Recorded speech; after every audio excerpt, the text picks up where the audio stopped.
We are ratifying approval of our board meetings from January 24th. Has everyone on the board had a chance to review those? Any questions, comments?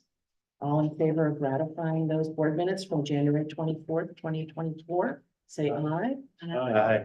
Any opposed? Those board minutes from January 24th, 2024? Say aye. Aye. Any opposed? Those board minutes from January 24th, 2024? Say aye. That's messy. There you go. Okay, oh, I got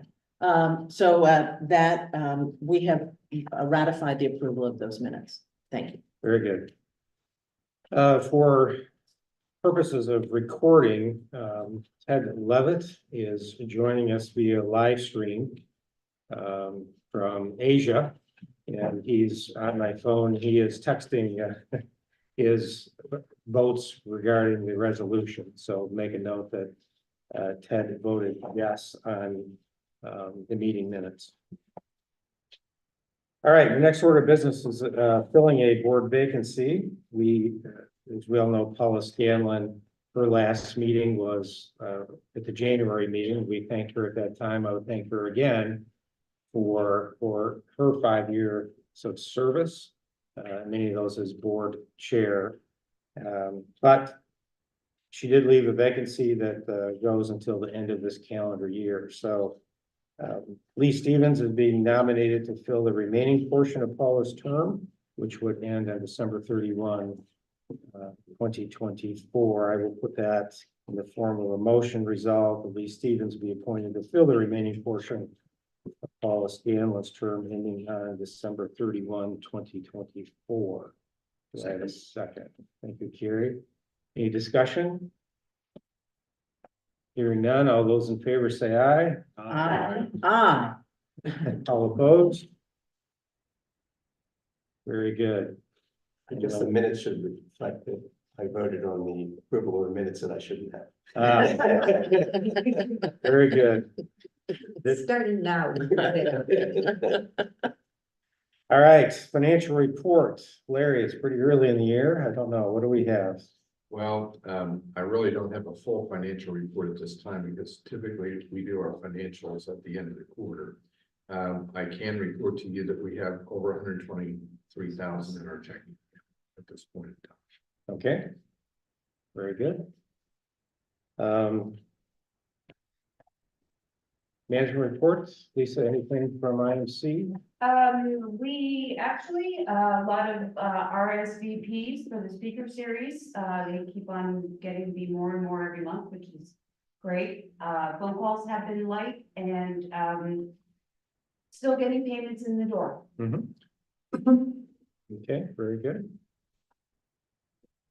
All right, so now we're into our work group stream reports. This is probably the heart of the meeting agenda always. So we will start with Carrie on our integrated member management application.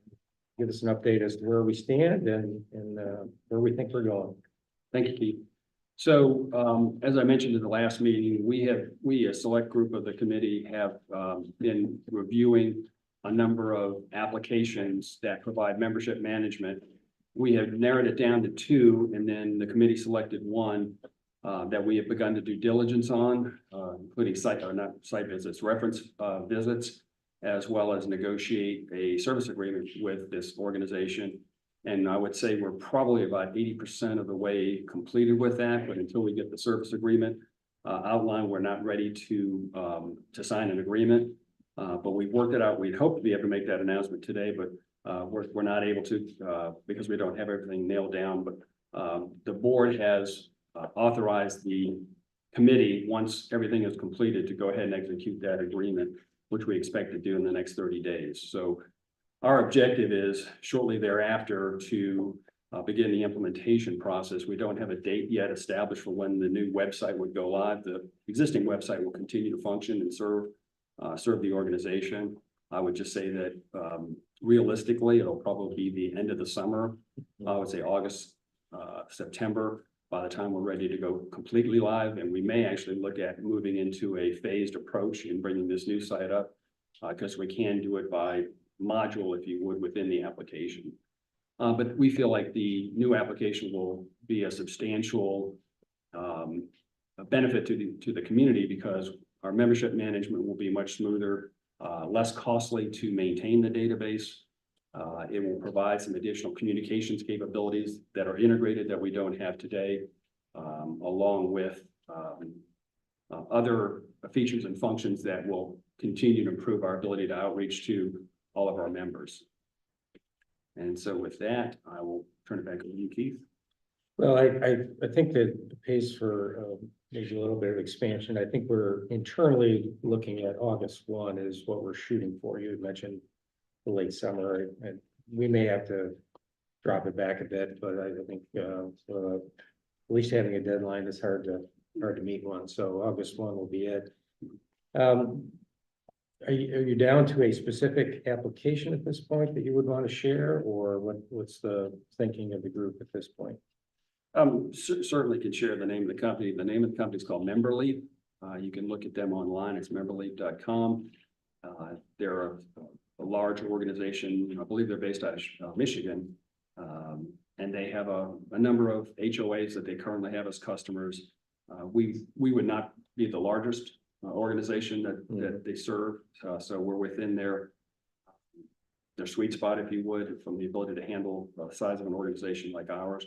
And they provide some features and functions that our current system doesn't allow us to do, such as an example that I'm looking forward to is our current system only allows us to have members be able to use the system. Going forward with the new system, we'll actually be able to have all residents or all property owners registered in the system. And if we have their email address, we can continue to use that as an outreach to them, even though they're not a registered member with the Property Owners Association, which I think is going to be a vast improvement over what we have right now. Is the only way to reach those folks is via print and mail. So it'll help us reduce our costs plus improve outreach, which I think will incentivize a number of these folks to actually become members. Good, thank you. Any other comments from I would the like other to board members? add that because we do so many speaker series events and other events, including annual meetings, social gatherings, and more to come. It makes the process of making a reservation to those events much more like, just to give an example most people would recognize, much more like Open Table. Where you can go in either on your computer or on your phone and reserve your spot at one of our events. And if things change and you decided that you can't go, or you want to add people or whatever, you know how easy that application is. It'll be the same. Whereas now it's all done by email. And that's clunky to say the least, and not very good use of Lisa's time. So. Yeah, we mentioned this last meeting, but it probably pays to reemphasize again that our problem we find right now, simply stated, is we're using too many applications in the same database. So we have our website that is custom built and houses all our membership directory. We use Constant Contact for emails and reservation system, which is all manual. We use Easy Vote for voting in annual elections, and I'm probably forgetting some, but the beauty of moving to one application is it's all integrated. So it's just going to make it a lot easier to function within the same database of our membership database. And also reduces the potential for human error in transferring email addresses from one database to another database. So that's why we're doing it, and it's taking a little time, but we want to do it methodically, and so I appreciate the work that Carrie and Lee and the others that are on the task force in identifying the application.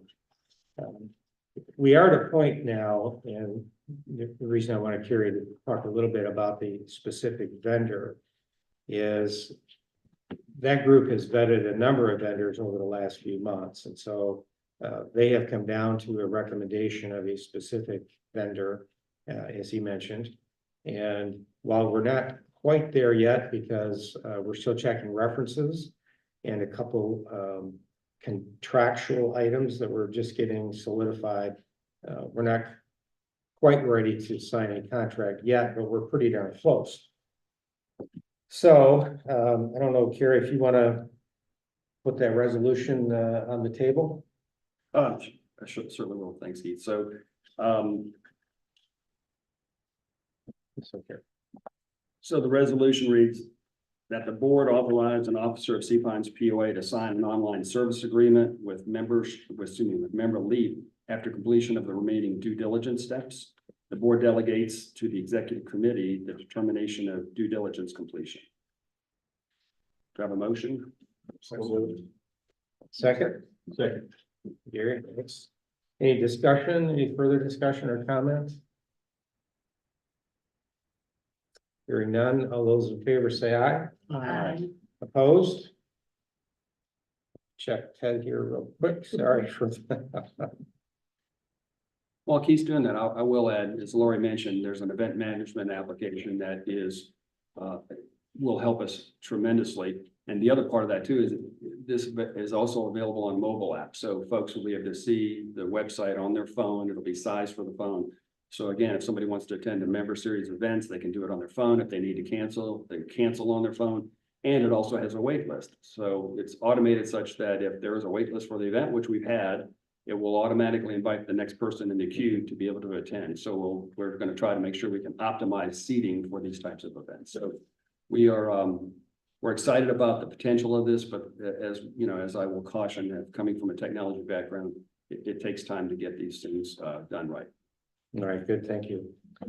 All right, very good. Well, one of the things we talked about last month regarding our 5 areas of focus, one of them is monitoring activities of third parties that have an impact on the residential property owner members of Sea Pines POA. And one of those is the town, and we have our alderman here, and so Steve, welcome and glad you're here. Thank you. Perhaps, well, I won't say if you happen to notice the item on the agenda and wanted to attend or not, but we're happy to have you here any month, Steve. So Lee, why don't you go ahead and just update us real quick? Yeah, so the town, as I think a lot of you know, instituted a short-term rental ordinance at the beginning of 2023. They now have a year's experience with that. And a topic that came up, I think, in the August timeframe of last year with the Public Planning Committee was to start discussing whether there should be an occupancy requirement for short-term rentals. And so on the agenda for the February, I think it was February 8th, Public Planning Committee was to take up the discussion of 2 options to amend the current short-term rental ordinance to include some form of occupancy requirement that would limit how many people could be in a short-term rental based on some criteria. That was ultimately tabled to the March meeting, but the 2 amendments, one was authored by the planning committee itself, and the other was authored by the town planning department. They differ slightly. One considers both parking and square footage as a constraint on how many people can be in a rental property. And the reason for both is that it's the lesser of the 2. So where parking might allow 16 people in a particular house, the square footage might only allow 12. Therefore, 12 would be the limit. The one authored by the planning committee itself started at houses greater than 2,500 square feet, whereas the one from the town department, planning department, considered all rental properties. So it's my understanding that it was tabled to the March 14th public planning committee meeting. And so you probably have seen, and I guess Lori's going to talk about that in a minute, but it's a topic that the Sea Pines Property Owners Organization has decided to take up, and just in a way to educate our members and all homeowners for that matter, from my perspective, in Sea Pines, that if there's an interest in that topic of occupancy constraint on rental properties, this is the time to speak up at the March meeting. I will mention as an aside that I've lived multiple places and I've never lived in a community that didn't have occupancy constraints on properties, not just rentals, but all properties. So I was surprised to find out last year that there is no occupancy ordinance on Hilton Head Island. After that, I'll pass it on to Laura. Okay, thank you. We have a survey committee that meets to help, once these areas have been identified, we want to educate our community, the POA members, and then we want to gather input from them so that we can then speak on behalf of the community to the appropriate bodies that are affecting our community and the quality of life. The committee consists of Keith Burns, Lori Wellinghoff, Lee Stevens, myself, and a volunteer, Alex Cruden. We met initially at a planning session to identify the kind of information that we wanted to disseminate about the short-term rentals. And then following that meeting, Alex crafted drafts of a letter that we were proposing to send out. The committee approved a final draft, and that communication went out last Thursday, February 22nd.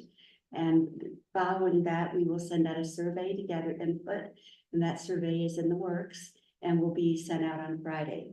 And we'll get results by March 8th, and then we will summarize them and go to the meeting with a message from our community. And we will continue to do this in an organized fashion whenever these subjects come up among the community or the town, the state, and or the county, and anything that would affect our community and the quality of life. Thanks, Lee and Laura. A couple things, I guess, to reemphasize. Short term, okay for the audience. Listening. Just a minute. Eventually, for sure.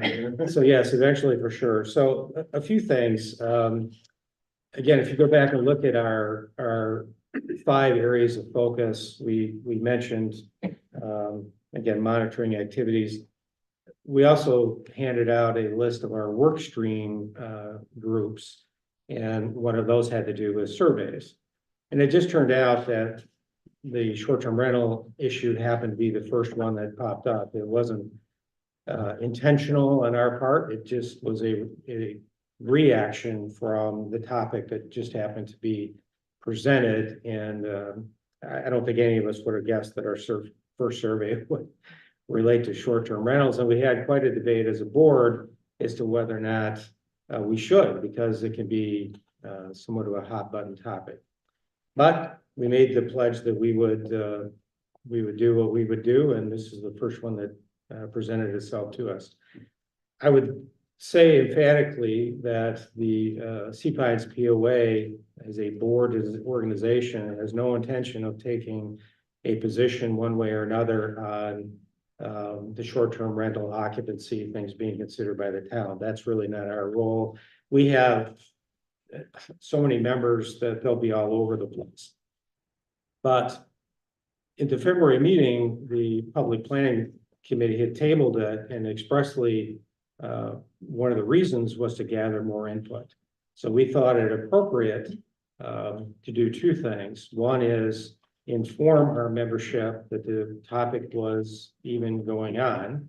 And so an educational email was sent last week that also provided links to the material of the Public Planning Committee, so that if people were interested, they could do a deep dive on their own, review what had been presented, and at least gather information if that was a topic of their consideration. The survey that is scheduled to go out on Friday is being and has been very carefully drafted.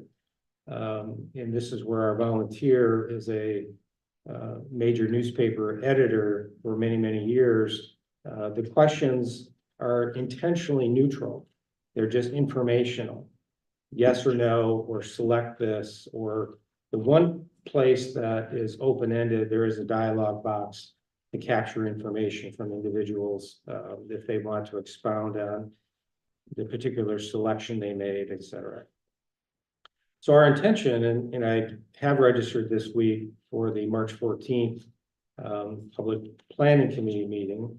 And I will intend to be there, and we will share what comes out of our survey document. And we have a cutoff of Friday the 8th for a reason, to allow us time to compile the information, get it to the town staff in advance of the meeting so that it's available, and then we'll just present the results. It's the only reason for the 5 minutes that I've asked for is to just present it again on a factual basis. So usually I would say, and I would punt things from the audience to the Q&A, but I'll make a exception this time around. So go ahead, Steve. Thank you, Keith. I just wanted to update a little bit about Lee had reported on, which is quite accurate, very thorough. As Lee said, that ordinance has been in effect for just a little over a year, and we're now trying to look back over and see where the weak points are, of which there are many. The impact of the short-term rental ordinance is primarily in Sea Pines and Palmetto Dunes, to a lesser extent in Shipyard and South and North Forest Beach. All the other private communities, gated communities, do not permit short-term rentals. Right. So there's really a limited area or focus of that ordinance, and we in Sea Pines are the primary ones right now. There's 2 aspects of what's coming up. You guys are dealing with one of them, which is the substance of what's going to be in that ordinance. And the second part is when there are violations, what happens, or what kind of enforcement there is. I have been pretty deeply involved in the question of how this is going to be enforced. There are unfortunately, but not unlikely, a few bad actors in Sea Pines who are individual absentee landlords. And they've been causing a lot of problems, and they've had a lot of citations. So it is unclear presently how that's going to be followed up. The Director of Safety does contact the landlords who are acting less than we would like, and that has had some progress. And lastly, the town manager and staff are quite aware of these problems at the moment, although not many other people are, either on the council or in the public. And there will be some new proposals for amendment of the short-term ordinance, a number of changes reflecting the experience in the last year, and I expect to see those soon, March, April. Good, thank you. And therein lies why I decided to make the exception, because it was additional information relevant to the topic that was important for our members to be able to hear, and to hear it directly, I think is much, much appreciated. So Steve, again, thank you for being here. You rightly pointed out, and this is the reason the board decided to go ahead and do this survey. It certainly seems, because of the restrictions in the other gated communities, that when you do look at it, I think you rightly pointed out, it feels often that Palmetto Dunes and Sea Pines have the target on our back. And so we decided it made sense to at least have our members, our residential property owners, be heard, particularly given the vast number that are absentee, or I shouldn't say that, part-time owners, non-resident owners. And so the ability for them to be able to participate in a survey wherever they are was a great appeal to us, to be able to make sure that we accumulated all the information and just presented it factually to the town for them to consider during their deliberations on the issue. Yeah, I personally am very happy that you're going down that path. It could be quite helpful. Good. Well, we're happy to be of service. That's why we're here. Well, very good. Well, that one took a while, but I think it was well worth it. I mean, it's an issue that triggers a lot of thoughts and comments. We are in membership renewal time. Yeah, Lori. okay. Our current membership is just a little over 2,500. We have sent out a reminder postcard, which brought in several hundred renewals. We are still short of where we'd like to be. So we're going to concentrate on those members who were members, the people who were members last year, but have not renewed for this year. And they can be expecting to see an email and possibly a third reminder postcard.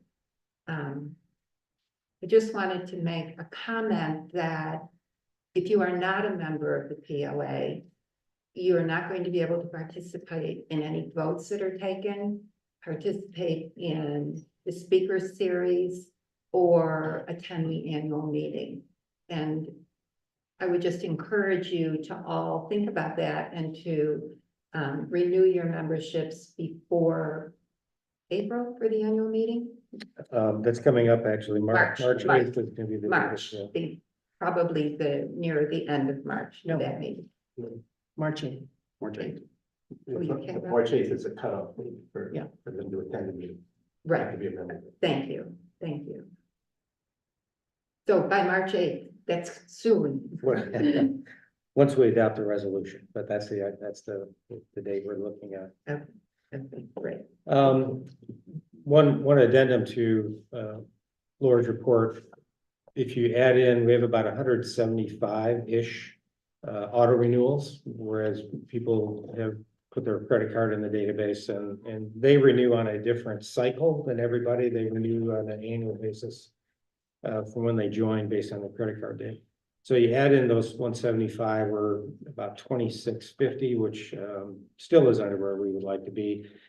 I would say from past history, it has always taken a while to get everyone's attention for whatever reason. And so this third round of reminders will again increase the membership.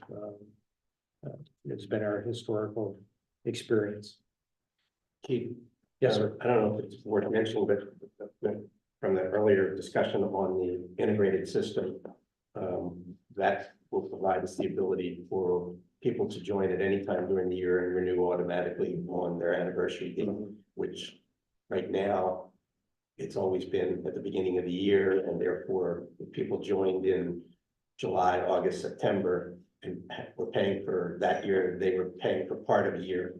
So that was an impediment to people joining late in the year, and that impediment should go away once we allow people to renew on their anniversary date.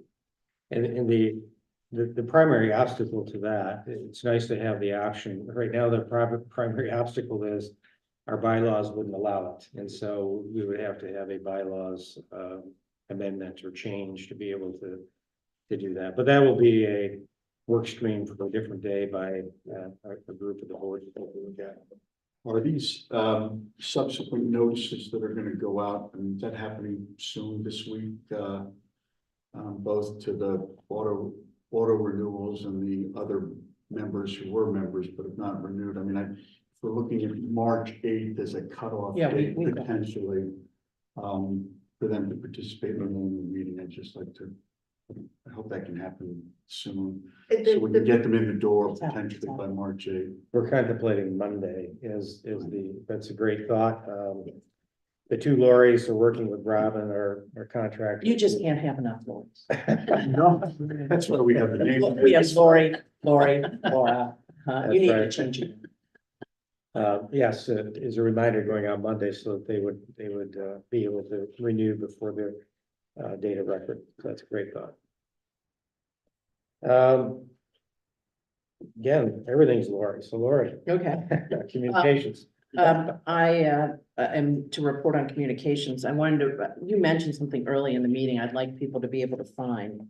On the Sea Pines POA website, if you go to the About Us tab, and then scroll down, you'll find the areas of focus that Keith mentioned that we referenced in our last meeting. But they're on the public facing side of our website. We have a more detailed description on the member only side of our website. But this tells you the 5 things that we have said are our North Star. This is what we do. And so I would encourage everyone to reference that so that you know what we're doing here. Is that Very good. okay? Excellent. Excellent. I would like to report on communications endeavors. As you know, we have a monthly newsletter that goes out, and that will happen probably the second week of March. And it includes the fun things that are a benefit of membership, as well as important updates, like the short-term rental ordinance that's being considered in the town and other like-kind things, because we are mindfully observing the things that impact our quality of life from inside and outside our community. As well, we always have something interesting about the history of Sea Pines, which again, a member privileged to receive this. I want to report that our special update that went out last week to talk about the short-term rental ordinances being considered in the town currently has an open rate of 88%. And that's not unusual. Our emails actually have pretty high open rates. But for those of you who don't know, the remainder who haven't opened will receive tomorrow, will receive it again. Because we think maybe it got, lost in the crazy shuffle of emails. So we do try and make sure that everything that we share with our members is not lost. Our next speaker series, which as Lisa pointed out, has become increasingly popular, will be, it's always the third Tuesday speaker series, except when it's not. We'll get back to that. But that's March 19th, and that features, that's at 5 o'clock sharp. You do need to RSVP. If you go to the homepage of the website, on the top left is where our members can RSVP. That goes straight to Lisa, who keeps a nice tally of our attendees. That's 5 o'clock sharp at Providence Presbyterian. Thank you, Providence Presbyterian, in the main sanctuary, which has turned out to be just a pitch perfect venue for our events. It's very comfortable. The AV is great. Sightlines are great. So our next speaker is Larry Kramer. And he is going to talk, a subject is the future of news media. Larry started his career as a reporter and editor for the Washington Post, and then became executive editor of the San Francisco Examiner. Hunter S. Thompson reported to him. That's kind of cool. He is the founder of CBS MarketWatch. He invented that and sold it to CBS, and then became president of CBS Digital Media. And then in ACT, prior to retirement, he was president and publisher of USA Today. He's now on multiple media and education boards, but is also playing a lot of golf. And so it should be a very spirited and interesting conversation. And I think that's everything I have. And you Oh, need to very be a good. member of Oh, the yes. POA. Yes. To come and see. If you're the not a member of the terrific POA, presentation. we are just gonna bar the doors. So, yeah. Anything else? No, that's very good. Okay. I've attended many of the third Tuesdays, and they're all excellent in their own way. And they're quite varied, which is why I enjoy them. The topics vary quite a bit. And so I always come away learning something I never knew before, even as it relates to our home in Sea Pines, because of the historical nature of the people that Lori's been able to get to do these presentations. Actually, I would like to say, if anybody, You're done. well, I know I was, if anybody has an idea for a speaker that they think would be awesome on any subject, but we do tend to lean a little bit towards Sea Pines, please send an email to info@seapinespoa.com, and I would welcome suggestions. Thank you. Thank you. All right, very good. On the legal front, happy to report there's really not much to talk about. The only issue that occurred in the last week or so is, I can't recall if it's ever been reported back, but the property on Lawton Road that had been an issue for a long time, and actually was the impetus for what is now the Community Standards Group in CSA. That property finally sold in late 2023. There had been a number of, some legal case that had been filed against them to clean up the property. CSA and the Sea Pines POA jointly went in on that and split the legal fees. And as part of the closing process, there was a lien attached to the property for the legal fees. And those funds have now been remitted back. They went originally to the CSA who would handle the lien process. And they, I understand, cut a check to us this week for our half of the legal fee reimbursement. So just a quick update on that. Other than that, it's been fairly quiet, and everyone is just awaiting the appeals court decision on the referendum case. Unfinished business. Is there any from any other board members unfinished? I would say that I have a comment, and this seemed like a spot to put it in.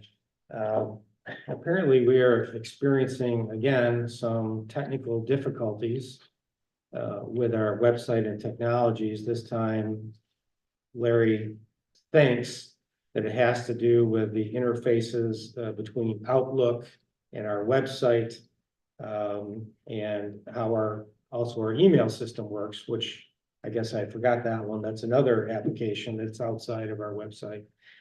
And it's, again, creating some issues with people trying to renew their membership and or communicate with us about questions and problems. I can't say enough how much we collectively apologize for this, but it points out again why we're pushing here to get this integrated membership application process in place, because there's nothing more frustrating than technology, unless it's the 1A of cars. I mean, cars and technology are meant to work when you get in them or work when you boot them up. And when they don't, it gets extremely frustrating. And so I apologize for the difficulties that we keep experiencing with the technology, but we are working on it. Can we tell people where to email us if they're having any issues they need to report? Well, They can still go ahead, No. Larry. Yeah. the problem isn't they're emailing us. The problem is us emailing them back. Oh, no kidding. And I've been manning this and I've been responding to these people, but the emails don't go through, and it gives me a message that they won't accept our email. And we're responding right back to where it came Where it came It's a from. reply. So, and this just has come up in the last probably week. Prior to that, I was responding and they were going through and people were responding back, they got it. Got it. And so what I've been doing is, if they've given me a phone number, I'm actually calling them and saying, okay, here's the deal, we've got it fixed or whatever. A lot of them are people that are trying to sign in and they can't sign in to pay their dues. And so I go into the database, correct what the issue is, and then email them back and say it's okay. But Oh. it's us emailing them back. So they probably have sent us emails and they think we're ignoring them and I'll get to the bottom of it today. I'll try and find out what the problem is. Well, we're not worthy. Yes, thank you a lot, Larry, for all your efforts in this. And in some of it, I would say I've experienced my own in my personal life where, particularly at the beginning of the year, applications are updating their privacy protocols, their security protocols. So a baseline application of an operating system will change their protocols. And then what happens, it has a ripple effect through all the other outside applications that interface with it. And so we're working our way through it. But again, I apologize for the inconvenience because I know how frustrating that can be. New business. We do have to set a date of record for our annual meeting. Our annual meeting right now is established tentatively as April 24th, and that is the date we're shooting for. So this represents the time of the date of record for people to be able to be a member and attend and vote at the annual meeting. So I've got a resolution I'm going to introduce, that being that the record date for the Sea Pines POA members to be eligible to vote in the 2024 annual meeting shall be set at March 8, 2024. Lee. Yeah, question, since we're clearly trying to resolve the number of previous members that have not renewed, and since our bylaws allow the date of record to be as close as 30 days and no further out than 60, would it make sense to move that date later in March so that we can reach out to our previous members to see if we can get them to renew before the date of record? Discussion on that topic? I think it's a great idea.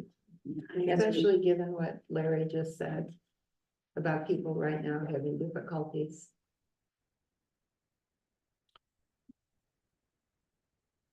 How about if we set that date for? So here's one technical issue. We need the record date with enough time because we also have to have 30 days notice of the annual meeting. Well, we need at least 2 or 3 days, I think, between the record 14 date days, yeah. and when we send the notice. So I don't want to push it all the way to 30. Something like March 20th or 18th or something like that. I was thinking the 18th, or the 18th.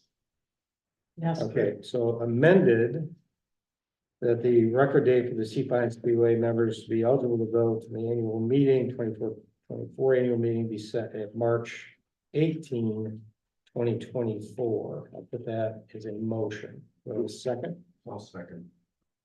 All right, motion seconded. Any other discussion? Gary?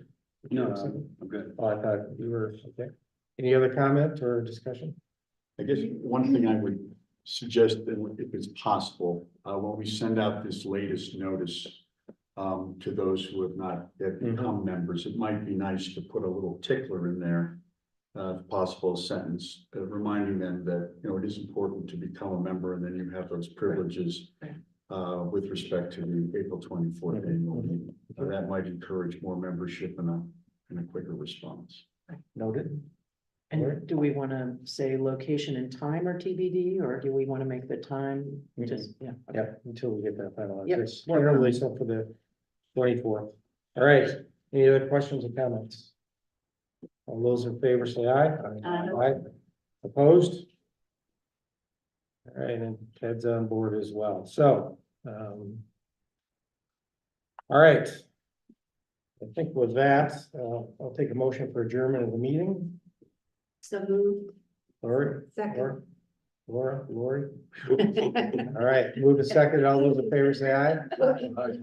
All right, we're adjourned and we'll take just a brief moment. So I can gather myself and get organized here. And then we'll go into the Q&A. All right.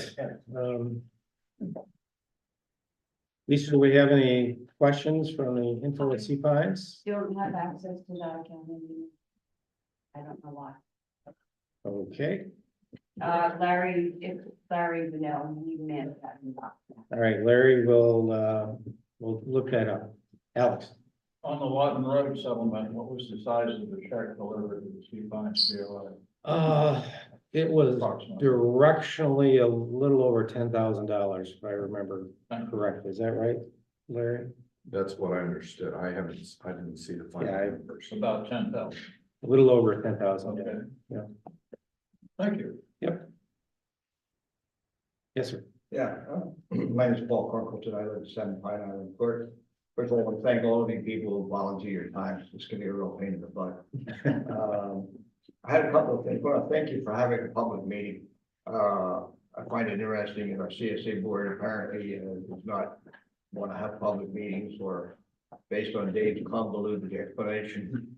It's got something to do with something I don't understand, but thanks for having a public meeting. It's a lot easier to do it all Zoom than people like us sitting in front of them.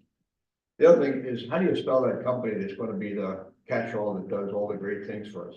How do they spell that now? Memberly, Yeah, MEMBERLY? No.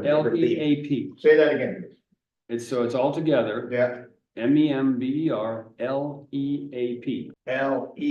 LEAP, oh, LEAP. Yeah. Oh. Yeah. Okay, thanks. That's all right. That's okay. It's memberleap.com. I got it. And the other thing is that, I'm glad we're looking at the short-term thing. I'll be interested to see what the survey comes out. It's a good idea that Alex helping. It's a good idea to do it all, just, yes or no. I think we are out of control in Sea Pines. I think right now, Lee, correct me, we're got like 2,600 short-term rentals that are registered. God bless you. Thank you. In that vicinity, somewhere between 23 and 2,600. And that's the ones that are registered. So we know there's gotta be at least another 10% that aren't. So almost 50% of our dwellings are short-term rentals. So we do need to do something, whether it's what the city wants to do or not. But my question is, are we looking, I don't know what the 5 issue is, I apologize. But are we focusing any on traffic? I know CSA is doing something. I'm talking about the traffic from the gate to Greenwood and around the circle. Right. Are we getting involved in that? We meaning this POA, getting involved in that at all, either as a separate entity or in combination with CSA? And do you feel it's worthwhile for us to try and take some level of control over what's going to be done? Something's going to be done. And we want to make sure we have our word in it beyond what CSA says. What do you think? So this is charitably a complicated question, and Steve is smiling. And so let me break it into pieces if I could. The Sea Pines POA is interested in the topic, and if there's probably the single most common topic that we get from residents relates to traffic on Greenwood and the Circle. That's number one. It's clearly number one. It's on everybody's mind, and they would like something done with it. It gets complicated because CSA owns the property in common area, including Greenwood Drive and elements of the piece, the Forest Preserve, I understand, is in the middle of the The circle. Forest Preserver owns the very intro, in the middle of the flag, right. the flagpole, yeah. It would charitably say there's at least 5 if you include all of the governmental units of the town, the county, and the state as one unit. There's at least 5 individuals that have significant rights as to what's going to happen with that corridor. CSA rightly is taking the lead because they own the property. We have volunteered to participate, and CSA has decided that their task force will be made up of board members and staff members. And it's their right to do that, and so that's what they've decided. So we're in a position as a POA, it's one of our monitoring activities, to monitor the progress of how this is working. And not only from CSA and what comes out of that party of the 5, but the resort and the town and others that have say in it. I can't tell you from personal experience or knowledge the status of it, and I'm not going to put Steve on the spot here because I'd like him to keep attending when he wants to, and if he keeps putting it on the spot, then he might not. So I'm not going to do that. Steve, he can handle it all. I know he can handle it all, but it's just a very complicated issue, and I think from the parts I do hear, I am cautiously optimistic that movement is going in a positive direction. The one thing that is absolutely probably universal as it relates to the resident property owners is it's not going fast enough. But I don't know of any way to make it go faster. It's just a very complicated situation. I wasn't so much about the speed. I was thinking about, is this an issue that we as the Sea Pines POA feels that we need to get more actively involved than just sitting? I understand what the CSA says or no says, not we should or should not be on this task force. That doesn't mean you have to sit on the sidelines and twiddle our thumbs. Right. if we feel that from a POA standpoint, and the members that that you represent, or the property owner represent, is asking us, let's get a little bit more accurate. Let's make sure that what we think is important is actually part of Mhm. what's ending up, because my gut's telling me, it might be 3-4 years from now. My gut's telling me we're looking at a much larger piece of concrete as we leave Greenwood Drive and go on to the connection between 278 and Palmetto Bay, Pope Avenue. Right. And I don't know if that's really going to, what it probably means is we'll have a traffic lights that will be at least 2 minutes on either side, because you have to have that much traffic flowing. You don't know. And I personally think that would mean we have 2 lanes backed up to the gate because there's a traffic light there. Don't know. So I guess, the solution will be whatever it is. I'm just asking as a question, does this No, look it's- like an issue? And the board's got to decide. Yeah, If it's, you want to it's- get more actively involved in it with the town or with the CSA or both, or we just sit by and watch what's developing. Mhm. So that's a question. Don't need to have an answer right now. It's a question you guys as a board have to decide, is it something you want to tackle? Mhm. If you do, I'd be more than happy to be part of that team. I was on the thing that was called Circle to Circle, which is probably about 8 or 9 years old now, which was supposed to look at everything from the bridge to the circle. And there was a ton of things from a traffic standpoint. And I don't know if anything was done. Maybe a couple of signs that Yeah. said go left or go right. Maybe we need just people that visit the island who either more intelligent or can read better. I don't know. But,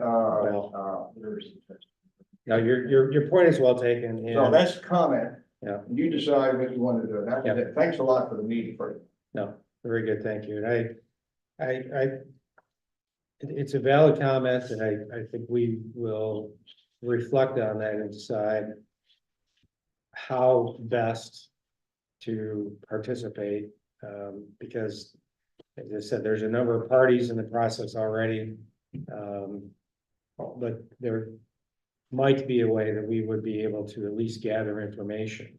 And that's something that we could probably do. But we'll take that into advisement. Thanks. Please. I would just point out that Paul's a prior board member of the Seapipe Property Owners Association, ASPO at the time, Mhm. and does have a considerable amount of experience on the Circle to Circle. So if we were to decide that this might be a survey in the future, Yep, his expertise in drafting that might be helpful. very good, thank you, Lee. I would like to also, something you said, which I thought was perhaps a little, guesstimate of 50% of Sea Pines being rentals. I'm not sure that's the number. I'm not sure it's not. But I'm wondering if we could just get 2 numbers, one from the town, how many Sea Pines properties are registered as rentals, which I think is public facing. It is. And then also from, I'm sorry, I was gonna say, it's only public facing by FOIA. You have to have a Uh-huh, FOIA request. right. It's not. And then also from the CSA and compare those numbers. I'm suspecting it's probably a little lower, and it'll be interesting to see how those numbers are the same or different. I think the town is a little stickier because it's tied to tax records, if I'm not mistaken. But even so, I'm sorry. Yeah, so I can expand on that. Thank you. And Carrie's Right. here, and he can expand on from the CSA perspective.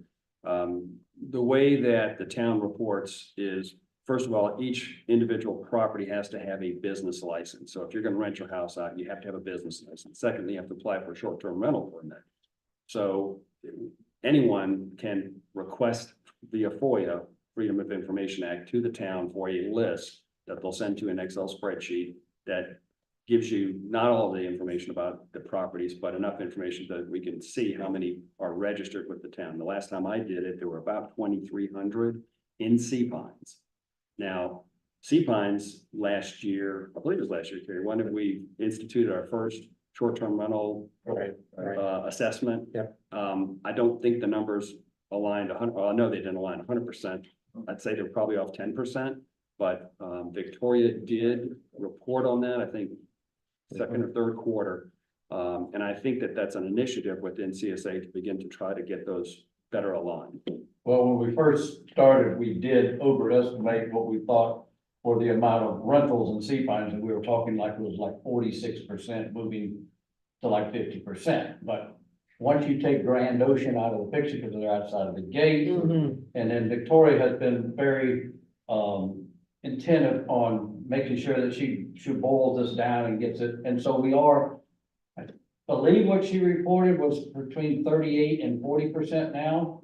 And she is working on it, like I said, Carrie, a report to compare her numbers with the town's. Oh, great, great. So that is out there. Since you're here, would you ask her to maybe consider gonna be- speaking to that? It will become public at our Great. next committee meeting, and then she will, I'm sure, expand on it at the next board meeting as well. I would like, if I can, offer another comment. Sure. In the Greenwood Drive Task Force that has been created, Tom Sharp, and he and Cliff did a wonderful job at the board meeting, kind of at our committee meeting, and at the board meeting, kind of expanding on where they stand, what's been achieved, what the objectives are, and the objective is by November 24 to have a report coming out that kind of gives the recommendation of CSA and Tom, in his previous life before he came here, he was head of Indiana DOT. So he's extremely qualified in doing what he's doing. And so I think there's going to be some wonderful information coming out. And like you had said, there is a lot of collaborative effort between all the different agencies that have to feed into this thing. And there are a lot of considerations of what can be done out of the end result of this. And I'm sure traffic light may be a possible, or one of the little things will be spoken about, but whether it's the size of the circle, it's a lot of different variables into this final decision. And right now, what was announced at the board meeting is that we're trying to do some signage, improve signage between now and we're hoping that shortly after the tournament and before the summer season hits, to kind of get that in play. So, and then they are working on the signalization, better synchronizing that to kind of feed into the circle. And that's something that's being done right now through the town. Yeah, So, marvelous. I think there's some good stuff going on I think it'd be good to be able to have a collaborative effort between all parties. Not one against the other, but all parties together, because we're all property owners. Yeah, to this gentleman's, It would. We'd be happy to participate. to your point, I think we have folks on the POA who are responsible for monitoring third-party activities, and what's going on with traffic and everything is one of those things that we're monitoring. And so, I think one of our goals too would be to have more of a collaborative effort with CSA and what their role is in that, and making sure that, as CSA is, we're also looking out for the property owner's interest in some of your views on that. So that's something, we're going to get into details as a board on how we want to do that, but we're looking forward to doing that and to getting more information out to the public on those sorts of things. Yeah, I could, Terry, one of the things, if you're involved in looking at signage, I just might point out that there's a couple of signs as you come off the bridge before you get to the light at Arrow Road, directing people toward New Orleans, not New Orleans, but onto Arrow Road to avoid the circle if they're going to go west on 278. And those signs, from my perspective, and I've been meaning to send a note to the town, are so close to the traffic light that if you don't live here, if you're coming off the bridge, by the time you see it, you can't get over to the left-hand lane. You're talking about the Cross Island Bridge. Yeah, the Cross Island Bridge, I'm sorry, yeah. Okay. So that's some signage that I think, one, it was moved back further onto the bridge and made an overhead sign. You could direct a lot of traffic off of Palmetto Bay Road that wants to go west and have them not approach the circle. Okay. Look, McMacken has kind of heading that up on behalf of the task force, so I'm mentioning that. Great. So I've got a question, Carrie. One of the things that I would love that if CSA could take this on, might be a webpage within Sea Pines Living that is a consolidated place of information regarding this specific topic. Because, you know, we're talking about how complex the topic is. It would just be a wonderful place where, you know, when this meeting is going to be held, either internally within CSA or Sea Pines, town meetings, things like that, just an informational page for folks like Paul, myself, anybody that's interested in what's going on, when it's going to happen, when input might be available. Since with Sea Pines is so impacted by it, I think it would be helpful if there might be something like that, a source of truth, so to speak, that, and I don't know, I know Amanda's left, I don't know who's taking her place, but A young girl, Stephanie Farah, F-A-R-A, setting up communications. She has kind of stepped in after Amanda, and Amanda's still doing some things, but Stephanie is very knowledgeable and very good at what she's doing, and I've been very impressed with her. And she also does that weekly updates of that goes out to property owners, and there has been some comment in there. I'll mention to her that maybe she can expand on that. Actually, why don't you just It's reach out to very informative. And so, Fair I mean, Stephanie Farrell. I would do it on our website. I can add a little We're in the bit to middle. what's going on from the town's perspective. Yeah, please, Steve, go ahead. About 2 weeks ago, I attended a meeting that involved, our state, Senator Tom Davis, called by him. He brought along 2 senior people from the State Department of Transportation. CSA was represented there by Tom Sharp and, Cliff back. and, Sam. Town was represented by 3 people there and myself. Essentially, it was a very productive meeting. The state owns the roadway in this circle. So they have to participate in some place. Other states and states would be doing the whole thing, but not some government. The bottom line from my perspective of that meeting was that the state DOT people were very impressed about the number of, the extent to which steps have they taken toward the solution. And they feel that between CSA and the town, that they're on the right track, doing the right things, and are moving along toward a potential solution. So the state said where we can help, and they would like to help, they're very positive, is in the short term, because we're not gonna fix that circle in the next couple of years. Right. So the state's gonna work on signage and traffic lighting things, that deal with short-term solutions for a while. From the town's point of view, an outside consulting engineer, Kimley Horn, excuse me, was retained some time ago. And that contract has been expanded, and the engineer who from Charleston for Kimley Horn is available to us on a pretty continuous basis. The next step that he will undertake is to look at traffic studies and projections for traffic coming into the circle. That will be assisted by a study that is now going on by another engineer from the town that is looking at the bridge. Right. And that study, when the town retained it, it's only a couple months underway, had parts of Palmetto Bay Road to the circle included in it, not just the bridge. So they're doing projections that are going to impact that. Kimley Horn will be doing projections, but most of all, Kimley Horn is going to be retained to come up with solutions other than the so-called turbo circle, which some of you may have seen. Nobody's been overly thrilled with that at the moment.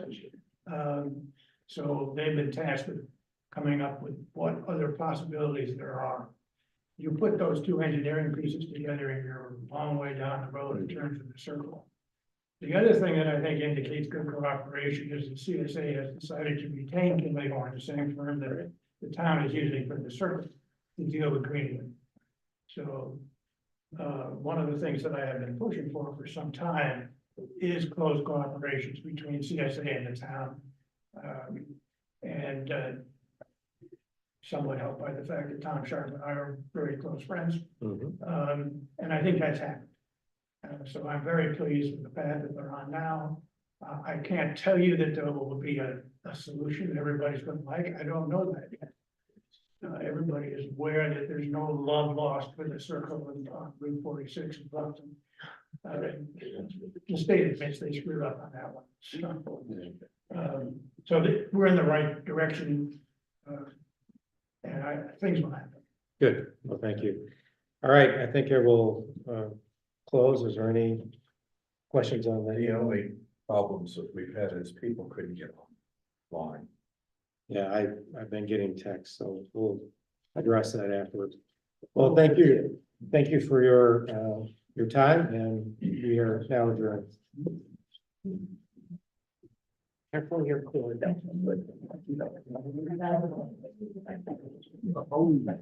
Larry, Kathleen, heard your comment about Outlook not working. Nobody else. And see if you can figure out why. And I was thinking, I don't have access anymore. I can't get to the folders or saying they disappeared. And I think maybe that's because somebody else is. That's